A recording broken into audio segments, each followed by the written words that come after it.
Even agents who are closing deals can still feel like they're on a roller coaster. Busy one month, quiet the next, busy one month, quiet the next. And it's not usually the market. It's because most agents don't have a real daily system. They don't know what to do inside of each time block of their day. And a lot of times they spend time on things that don't actually make money. In my new video, I break down the exact daily systems I used for years. Not just the schedule, but how I work the database, how I cold call, how I stay consistent using leverage.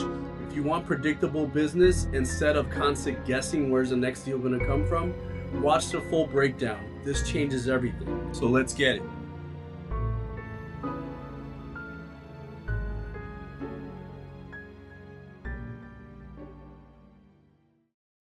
Most agents think they need more leads. And of course, the more leads, the better. But really, what's the point of leads if you don't have a structure, right? And that's where most agents need is a structure. They need a system. And a simple daily system that I've used for years is the reason why our business is pretty consistent. It's thinking of it as treating it like a job in our business.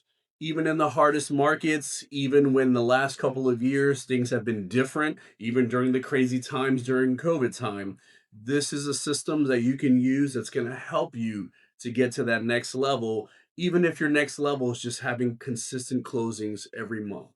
So, even for an agent that closes maybe 6 to 10 deals a year, it can still feel really inconsistent. That roller coaster effect, right? Um, I remember when I came into real estate and a lot of people told me when I asked, well, can you tell me some things about real estate? Well, that it's seasonal, that in the winter nothing happens. In the summer and spring it gets crazy. To be honest, that's not what I want my business to be like. That's not what I want other agents' business to be like. In fact, I can remember probably in the last 5, 7 years, our record months of inventory close have been in the winter time, right? So we don't want this one month of being slammed and then you're worried about, well, what's going to happen in the next couple of months. And the biggest challenge is you're not going to tell your bill collector, hey, wait until the spring. I'm going to pay you everything. It doesn't work like that. So, here are the big three reasons I think agents are inconsistent. Um, and yes, what I mean by that is you can do the same things every day. You're going to have a little bit of peaks in the summer and the spring, and you may have a little bit of a dead time in the December, but you should not be able to have no closing. You should always have something going on, right? If I do the same things over and over, I'm going to get the same results. So if I'm going to be consistent, yes, I'm going to get consistent closings in terms of my activities consistent and my closings are consistent, but I also am going to have a little bit of bumps going up in in those summer months, right? But here's the thing, to move to the next level, you have to start at being consistent because then it's a snowball effect. Then you start to get more and more business where you're going to need to do things like leveraging. So let's talk about the three things that I feel is the biggest reason why agents are not consistent. So the turning point for me was, I told myself I have to treat this like a job.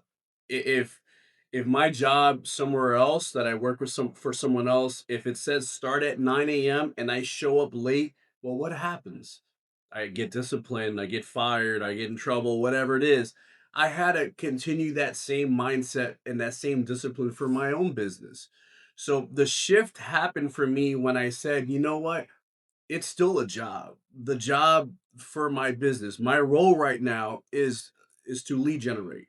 So when that aha moment came in and I created a daily system, that's when things changed. So let me give you an example of what I did at that time. And it doesn't have to be the same things I do, but the idea of being structured is what the key is, right? So first thing I would do, either at 8:30 at 9 a.m. is I would show up to the office. For me at that time, I needed to be in an office setting. Again, I had to shift my mind to say, I am in a job. This is my job. Now, I'm not saying you can't do that at home. You can have you bunker yourself down, you go to an office, you go to a quiet space in your house, your place, your condo, your apartment, whatever it is, townhouse. You go to a Starbucks, go to a Panera, somewhere where you can bunker and focus. The job, the beautiful thing in real estate is it's not about doing 8 hours. It's about intentionality and purposefulness in the hours we have. So the first thing I would, after getting to that office, right, or bunkering down, is I would do a mindset reset. I would do things like, focusing on what is my goal for today. If I had another accountability partner, I would do role play. If I had a role play part, whatever it is, I would get into the right mindset first. So once I start that, I get into the right mindset, I would then touch my relationship of my database, right? Because for me, as I did transactional lead generating, and I'll talk about that later on, I wanted to get into the right mindset and say, you know what, let me touch let me talk to, let me continue to strengthen a relationship with people that I know that already trust me, that have I was allowed and blessed and to be able to help them with their goals, or people I just had relationships with, right? Because then that set the mindset for me. So when I was able to do, for example, cold calling, and later on, I was in the right mood, right? Because sometimes it can be a little, you got to have thick skin to talk about the transactional lead generation that I do. So what I did is after that role play, after that mindset check in, affirmations is great, is I would touch my database, right?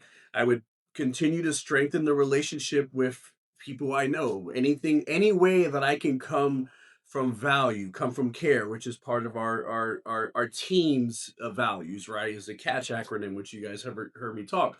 I would build the relationships, let them know, hey, how ask them what are their plans for the holidays, anything excited. I generally cared. It was easy for me. I generally cared. I generally care about people. So just checking in, how are you doing?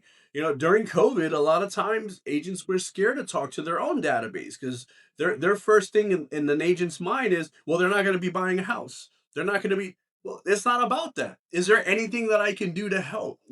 During this time, during the shutdown, is there anything that I can do to help? Any resources? I'm not saying we will be able to pay people's mortgages. I would love that, right? Not yet. But at the same time, is there any resources that I can help with? So if you always come from care and come from contribution, database touches is a beautiful thing. It's fun, right? To build a relationship, to see how people are doing. Of course, there's an intentionality and purposefulness. By the way, as you know, I am in real estate. Do you know anyone that would benefit from starting a goal or a game plan for any real estate goals they may have, right? We also want to be intentional because that is the value that I can provide at a high level. I have other resources. We know a lot of attorneys, we know a lot of things like that. But my one thing is, hey, I'm the doctor of real estate. Is there anyone that I can prescribe anything to, right? The difference is I have to reach out to look for patients rather than patients coming to me, or they do both, and eventually the goal is have patients always come to you, but we have to build that relationship that we have, right, coming from care contribution.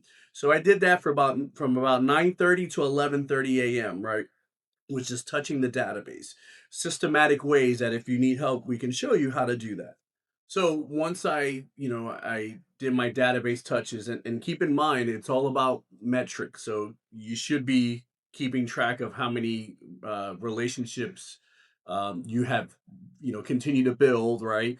How many potential referrals or repeat business. You need to keep track of those things, right? It's not, we want to be intentional and purposeful. So in that 9:30 to 11:30 time, I would actually have a little small notebook and I would tally marks how many contacts I did.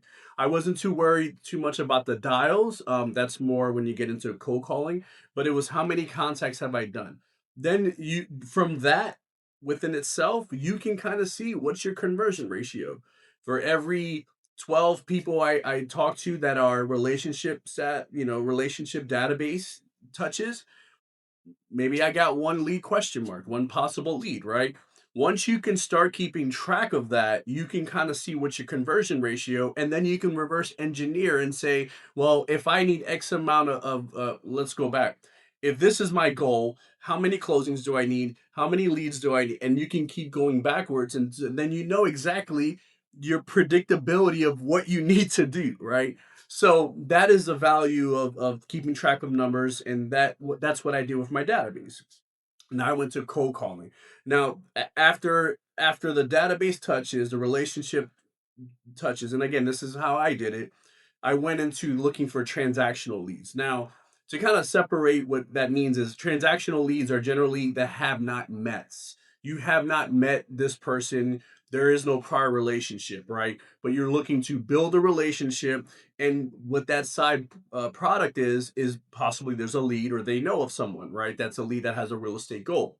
So we focus on relationship lead generating, strengthening relationships currently that we know of, and then we focus on building new relationships or what we call feeding our database with the byproduct, like I said, of possible leads. So what I did then is from 11:30 to 12:30, I would circle prospects.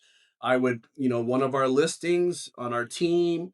Um, I would then call around the area and just advise of, hey, and the beautiful thing for this is because you're actually doing your due diligence for your seller, because statistically it's proven that a lot of the neighbors of a listing, so if you have a listing on Main Street, the neighbors on Main Street, statistically proven, a lot of the neighbors friends or family do want to move into the neighborhood. So what we would do as a value, it's a 2 for 1, it's a beautiful thing. As a value for the seller is we would circle prospect, right? See if any of the neighbors know of anyone that, their friends or family that want to move in, advise them of any open houses, advise them that it's new on the market, advise them of anything. Hey, it's under contract. Maybe you still know of a friends or family that thinking about moving in. And at the same time, I'm also looking for new business, looking for new relationships to build. I'm also, by those contacts, I'm creating that relationship with the byproduct in the future being a possible goal, real estate goal they may have. So I would do that, whatever system you want to use. There's Mojo, Vulcan 7, Red X, there's a bunch of them now, right, out there. But whatever system you're going to use for cold calling, you have to keep track of your numbers. How many dials is your dialer doing? How many contacts? How many warm leads, cool leads? All that stuff. It's important. Now, I'm not saying cold calling is the only transactional way. You can do it. You can go and engage. Okay, from this hour I'm going to engage and I'm going to engage with every post or anything that anybody that interacted with my social media posts. I'm going to follow up. If you have a system of where you're having leads coming in, this is also a great time to follow up with these leads, right? Like if leads come in from a website, whatever it is, this is a great time as well to follow up with them. It's about looking for the transactional, whether they coming in, they're inbound leads, or whether you're looking outbound, whether that's social media, whether it's cold calling, whether you're doing business to business, whatever it is, this is a time that you would do it. And this is what I did, right? Now, sometimes, like you're not going to do an open house at 11:30 in the morning, but this is a time for you to be able to input in that time blocking what is my transactional lead generation method I'm going to do. And also, I mean, the transactional could be, FSBOs, for sale by owners, expired listings, things like that as well, probate. There could be different things. So now we move on to kind of our afternoon time. So you can see in really it's only what from really 8:30 to 12. It's not a lot of hours, but it's really intentional, right? And what I would say too is whatever that transactional, keep track of your metrics. You have to keep track of your metrics. You don't know what you need to work on until you know what you're doing, right? So what I would do then in that case is, after the first two things, or actually the three things, are the mindset, role play affirmations, my database touches, my transactional lead, is I would take a break. It's a lot of talking, a lot of engagement and being on. It could wear, right? So I would take a break, either have a lunch or whatever it is. And then I would kick it back into gear in the afternoon. So now, what I did in the afternoon, and what I would suggest, and there's an actual daily schedule that you can look like a template for most agents, but generally the afternoon should be geared for appointments set, right? Or what we call a number two, is list two things. The second thing we do as an agent, right, is you have lead generation, lead follow up, then you have appointment. So a afternoon should be set for time blocking for an appointment, a consultation. It should be time blocked for showings, right, or the number three thing we do, or getting a listing ready. um or some, if you're making an offer, right? Unless it's a deadline, depending on where you're at. It's a deadline that has to be done in the morning, but that should be where the thing, because you think about it, in the five things we do, and I'll review it again, is lead gen, lead follow up. That's number one. Appointments, so buyer consultations, listings, putting someone with a lender, regular appointments. That's number two. Showing a property or getting a listing ready, making or receiving offers, and negotiations. You can see in the order of things is the order of priority, right? So in the morning, I'm doing my number one thing. If I have a number two thing, that's going to be in the afternoon. If I have a number three thing, that's going to be after that. So you can see the hierarchy of priority of what's the most income producing thing. So the afternoons are time blocked in advance for those, number two things, those appointments, right? For those showings. We had an agent on our team. I mean, he would have, probably five or seven consultations lined up every week, and a lot of them were he would set it up anytime after two because he was programmed in his mind. The number one thing is in the morning time, and then the afternoons were for that, right? I'm not saying if a client says, "Hey, I can only do in the morning," it is what it is. But if someone says, "Hey, yeah, let's meet up, talk about the goals and the game plan," how does tomorrow afternoon or the evening or does the weekend work best? And if they say, tomorrow at 9 a.m., well, for me, that's my income producing time. I can't bump that out. So I would ask them, you know what? I'm busy. At that time, I actually have meetings and work related things. What about any time after two? Now, this is how you can start staying predictable is because you're not bumping the number one thing that's going to continue to get you more.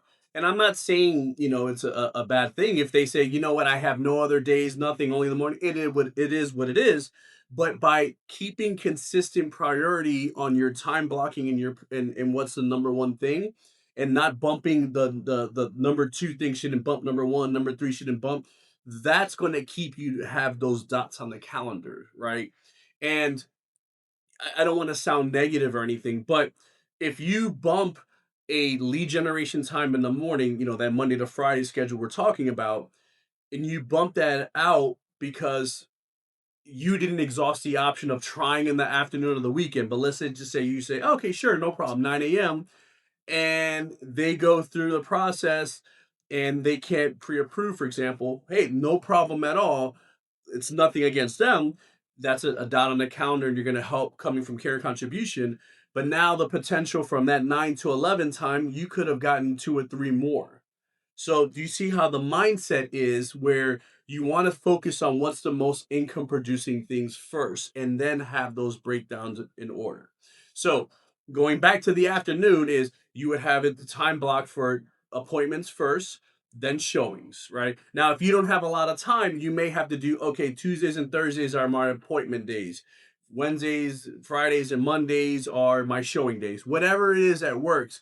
Again, I'm not saying if a client, you've exhausted every option and the client cannot, yes, there are exceptions, but you have to kind of teach people how you want to be treated by setting the expectation of like, I'm available Tuesdays, Wednesdays, and Thursdays, and then on the weekends for due showings. Are those any of those days work for you in the afternoon? At least I'm saying I've given that shot. Now, let's say you don't have appointments, you don't have showings. What do you do? So this is what I did until things really started to ramp up is I would focus on more transactional leads, whether it's more, hey, I haven't reached out, that person in the uncontacted lead came in, I haven't reached out, I'm going to try in the afternoon. If it's, and we'll talk about, Thursdays, what we call our follow-up days. If it's Maybe in the afternoon, what I did a lot was a lot of for sale by owners. I called a lot of for sale by owners. I called a lot of expireds, things like that. You can go and kind of grow business to business walk in a plaza, right? And kind of build a relationships. Go to a fire station, build a relationship with fire station, with police stations, whatever it is that's transactional, right? Go to you know try to build relationships, trying to start new relationships. That's what that time block is in the afternoon, right? It can be more social media. It can be, hey, this is when I'm going to record social media things. Whatever it is, you have that time blocked. Now, the other thing is the afternoons are great for being learning based. This is a great if there's classes, trainings, coaching sessions, anything like that that's going to help you be the best version of yourself and you invest in yourself. That's a great time in the afternoon to time block that, right? Um, Probably not, every day, but having things that align with your goals and your mission, you can time block that. It's a great time to commit to self mastery, role play, right? Role play scripts, role play consultations, whatever it is, that afternoon is also a great time for that as well. So, still in the afternoon is, this is the time to update your clients, right? Hey, here's how the listing the showing went, feedback. These are the times you're doing price correction conversations. These are the times that you're advising, your client if you don't have that operational support, but you're advising the client in a consultation in a buyer process, right? It's like, hey, I know we're just waiting on the loans, but just checking in, any questions, right? You always want to set what's the next step. So I know I mentioned this, but the next step is, we're just waiting on a clear to close from the lender, or we're waiting on the home inspection contingency list from the buyer side, right? So the afternoon should be geared, and I know it's a challenge because we want to be able to give that support. Obviously, if there's a fire you got to put out, deals about to go haywire, you got to do what you got to do. But the afternoon should be that client care time as well, as giving updates, letting them know how the showings went, or getting feedback on certain things, right? Asking agents for feedback, checking in, if you referred out, asking that agent in that other state, how is the process going? So those are the great times. Those are important, but they're not the most income producing activity. So then, after that, really it's kind of your time to, time block. Is it me time, you time? Is it family time? Is it, those are the times where you kind of want to have that balance, right? Because we're pretty much almost at a 7 8 hour day, but really it's intentional. Those times in the morning intentional, in the afternoon purposeful, right? Sometimes you may not have a full 70-hour day, sometimes you will. So depending if you're showing or if there's an appointment in the afternoon, you have that that goes towards the evening time. But this is a time where you should be able to, obviously there's going to be calls, there's going to be emergencies, there's going to be some follow ups you have to do in the afternoon and the evening. But you should make it a point to try to time block you time, me time block family time. You want to stay balanced. That's the other part of being consistent, right? One of the things that, and this is probably the second thing that I would say is the reason why we're not as consistent is because we're not leveraging, if you notice in any of this time here, I didn't mention the administrative work. So that's probably going to be done in the afternoon, most likely. But if you're not leveraging that, now that's sacrificing your family time. That's sacrificing your own time. And if you're closing 6 to 10 deals, you're probably close to at least getting a transaction coordinator, right? Depending on your your price points, because you don't want that operational work. However, it is important, but it shouldn't be bumping income producing, or it shouldn't be bumping your family time, your me time. And so that's one of the things that agents sometimes don't understand is the best version of myself is doing income producing and doing the things that I enjoy. Yes, we got to do operational, we have to do compliance, we have to do admin, there's a bunch of emails. But once you get to that point to have that schedule that you're focusing on, like we talked about the morning, the afternoon, then family time, evening time, again, there's going to be calls. a lot of that stuff in between could be an operational thing, right? There's going to be emails from this, from that person, the lender, the title. There's going to be compliance from your broker. That's when you should be thinking about, do I have enough to leverage that off so I can, one, not take away from my me time, from my family time, or I'm not doing admin work at 9 o'clock when I should be doing role play or lead generating, right? So that's part of being consistent, is you're leveraging things. Like if you're a buyer's agent specialist, and you have a lot of showings, it's probably time to leverage, if those showings are impacting your income producing activities or your personal me time or family time. It's probably time to start leveraging some showings. I rather leverage some showings and give a certain percentage of my compensation so I can still focus on my me time and my family time and my income producing to be the better version of myself, right? Because 25% or 50% of something is better than not having anything, especially if it's helping me focus on getting more things in the future. Then, that's pretty much one of the biggest things I would say is that's pretty much a Monday through Friday schedule. That's what's kind of helped me at that time can to be consistent, to grow, right? Because as you continue to do that, you're going to be at the point where you need to start leveraging. You may try this schedule and you may not have afternoons, but I will tell you, if you're consistent Monday through Fridays, if you want to take holidays off, fine. But Monday to Friday, if you're consistent with that schedule, you're going to naturally do that. That is treating it like a job. Now, weekends. Well, weekends are, generally the number one thing if you're lead generating an open house, or you're doing a seminar, a seller, seminar, a buyer classes. If you're doing number twos are scheduled, appointments, because most people work 9 to 5 during the Monday to Friday. So those are number twos. You're probably going to be doing showings. So those generally are going to be, you can do income producing things if your big one thing for transactional leads is open houses, for example, or you're doing a lot of, seminars, workshops, first time home buyer classes. Yes, that transactional is going to be in the weekend time, but usually it's going to be, some income producing activity, then probably a lot of, appointments or showings or things like that.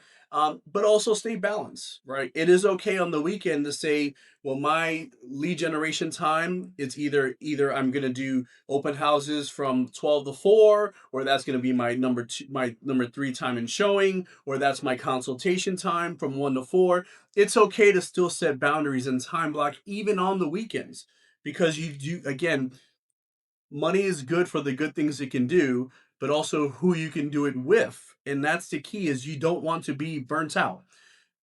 We had a great conversation with an agent on our team, actually in our River City Elite Thursday coaching, um, that we were talking about, to be balanced. It's not grinding all the like, for example, you're going to be more consistent if you stay as much as you can in balance throughout, rather than going extreme one way and then going back extreme this way and then going back. Just keeping it consistent and being intentional and purposeful, right? So that's kind of a good idea on the weekend schedule. So I hope this video has helped. I know a lot of times, especially, you can be a high producing agent and still not have a schedule, and understand what you're supposed to do, right? You can go, you can be not purposeful. So hopefully this video has helped out. If you have any questions, if you're thinking about like, hey, you know what, can you help me continue to grow? Let me know. Send me a message. There's a Calendly link on the bottom here in the description.